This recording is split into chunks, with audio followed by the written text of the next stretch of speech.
नमस्कार। आज की कहानी है शमशान की आखिरी रात। बरसात का मौसम था।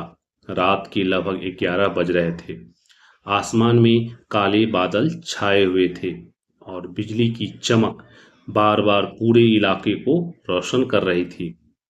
गांव के बाहर बहने वाली नदी के किनारे एक पुराना शमशान था। लोग कहते थे वहां आधी रात के बाद अजीब आवाज सुनाई देती है। किसी को रोने की आवाज, तो किसी को हंसने की, तो किसी को जलती चिताओं के बीच सफेद भूत दिखाई देती है। गांव का 28 वर्षीय युवक राघव इन बातों पर विश्वास नहीं करता था। वह हमेशा कहता था, भूत प्रेत जैसी कोई चीज नहीं होती है, यह सब लोगों की कल्पना है। एक दिन गांव के जो बुजुर्ग रहते हैं, हरिराम, उन्होंने चेतावनी दी कि बेटा, उस शमशान में आधी रात के बाद मत जाना। वहां जो जाता है वह बदल कर लौटता है। राघव हंस पड़ा। उसने फैसला किया कि वह उसी रात शमशान जाएगा और साबित करेगा कि वहां पर कुछ भी नहीं है। रात के ठीक 12 बजे एक टॉर्च, कैमरा और डंडा लेकर के शमशान की ओर निकल पड़ा। रास्ते में चारों ओर घना अंधेरा था। हवा इतनी तेज चल रही थी कि पेड़ों की टहनियां आपस में टकराकर डरावनी आवाजें निकाल रही थी। शमशान पहुंचते ही उसे ठंडी हवा का एक तेज झोंका महसूस हुआ। वहां कई पुरानी चिताओं की राख फैली हुई थी। कुछ जगहों पर अधजली लकड़ियां पड़ी थी। दूर एक बरगद का विशाल पेड़ खड़ा था, जिसकी सूखी डालियां हवा में झूल रही थी। राघव ने कैमरा चालू किया और वीडियो बनाना शुरू किया। तभी उसे लगा किसी ने उसके उसे जो है सो पीछे से उसका नाम लिया है, राघव। वह तुरंत पलटा, लेकिन वहां कोई नहीं था। उसने खुद को समझाया कि यह सिर्फ हवा की आवाज है। वह आगे बढ़ा ही था कि अचानक उसकी टॉर्च बुझ गई। उसने कई बार कोशिश की, लेकिन टॉर्च नहीं जली। अब पूरा शमशान घने अंधेरे में डूब चुका था। अचानक दूर एक चिता अपने आप जल उठी।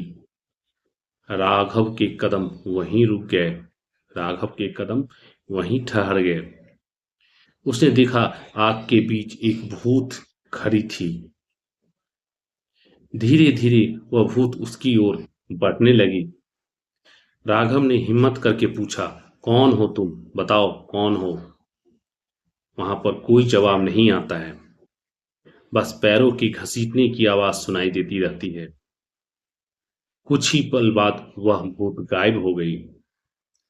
राघव ने राहत की सांस ली, लेकिन तभी उसके कमरे की स्क्रीन अपने आप चालू हो गई। स्क्रीन पर वही सफेद आकृति उसके ठीक पीछे खड़ी दिखाई दे रही थी। डर के मारे उसने तुरंत पीछे देखा, लेकिन वहां कोई नहीं था। जब उसने फिर कैमरे की स्क्रीन देखी, तो जो भूत थी वो मुस्कुरा रही थी। अचानक कैमरा वहां पर बंद हो गया। अब चारों ओर सन्नाटा था, वीरानी थी। तभी शमशान के एक कोने से किसी की रोने की आवाज आने लगी।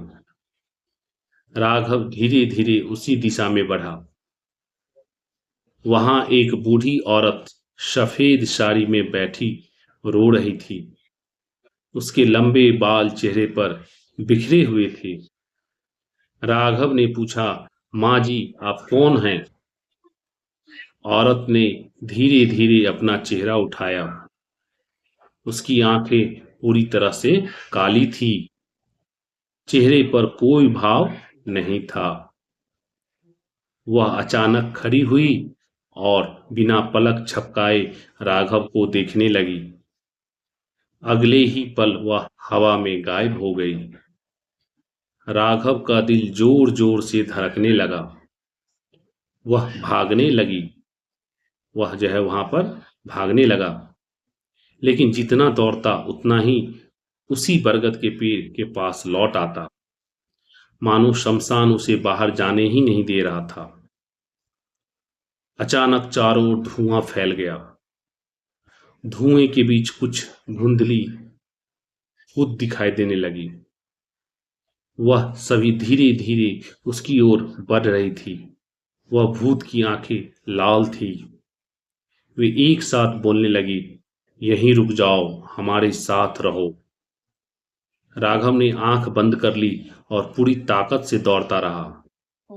दौड़ते दौड़ते राघव एक पुराने मंदिर के सामने पहुंचा। मंदिर के अंदर एक साधु ध्यान लगा रहे थे। उन्होंने आंखें खोली और बोले, तुमने उस जगह की सीमा पार कर ली जहां जीवित लोगों को नहीं जाना चाहिए था। राघव कांपते हुए सारी बात बताने लगा। साधु ने उसे एक पवित्र धागा दिया और कहा, इसे पहन लो, जब तक सूरज नहीं निकलता मंदिर से बाहर मत जाना। राघव कांपते हुए सारी बात बताने लगा। साधु ने उसे एक पवित्र धागा दिया और कहा, इसे पहन लो, जब तक सूरज नहीं निकलता मंदिर से बाहर मत जाना। रात धीरे धीरे बीतने लगी, लेकिन बाहर से अजीब आवाजें आती रही। कभी किसी के चलने की, तो कभी किसी के हंसने की, तो कभी किसी के रोने की। एक बार तो ऐसे लगा जैसे कोई मंदिर का दरवाजा जोर जोर से पीट रहा हो। साधु शांत बैठे रहे। उन्होंने कहा कि डरो, डर को जो है सो अपने ऊपर हावी मत होने दो। आखिरकार सुबह होने लगी। सूरज की पहली किरण शमशान पर पड़ती है। सारी आवाजें अचानक बंद हो गई। राघव और साधु मंदिर से बाहर निकले। शमशान अब बिल्कुल शांत था, जैसे रात में कुछ हुआ ही न हो। राघव ने अपना कैमरा उठाया और उसमें रात की रिकॉर्डिंग देखने लगा, लेकिन उसमें सिर्फ शुरुआत का वीडियो था। उसके बाद पूरी रिकॉर्डिंग काली थी। सिर्फ आखिरी 5 सेकंड में एक आवाज सुनाई दी, आज तुम बच गए। लेकिन शमशान अपनी आखिरी रात कभी नहीं भूलता। राघव का चेहरा पीला पड़ गया। उसने उस दिन तय किया कि वह कभी किसी अलौकिक जगह का मजाक नहीं उड़ाएगा। कुछ महीनों बाद गांव वालों ने देखा कि राघव पहले जैसा हंसमुख नहीं रहा। वह अक्सर रात होते ही अपने घर के दरवाजे बंद कर लेता। एक दिन उसने पुराने कैमरे को फिर से चलाया। कैमरे की स्क्रीन पर अचानक वही सफेद भूत दिखाई दी। इस बार पहले से ज्यादा पास थी। स्क्रीन पर धीरे धीरे एक वाक्य उभरने लगा, शमशान की आखिरी रात अभी खत्म नहीं हुई। उसी क्षण कैमरा अपने आप बंद हो गया। उसके बाद राघव ने उस कैमरे को कभी नहीं छुआ। आज भी गांव को लोग कहते हैं कि बरसात की अंधेरी रात में उस पुराने शमशान के पास कभी कभी एक टिमटिमाती रोशनी दिखाई देती है। जो भी उस रोशनी का पीछा करता है वह लौट तो आता है, लेकिन उसकी आंखों में हमेशा के लिए उस आखिरी रात का डर बस जाता है। तो आपको ये कहानी कैसी लगी? चैनल को सब्सक्राइब करें, वीडियो को लाइक करें, शेयर करना ना भूलें। धन्यवाद।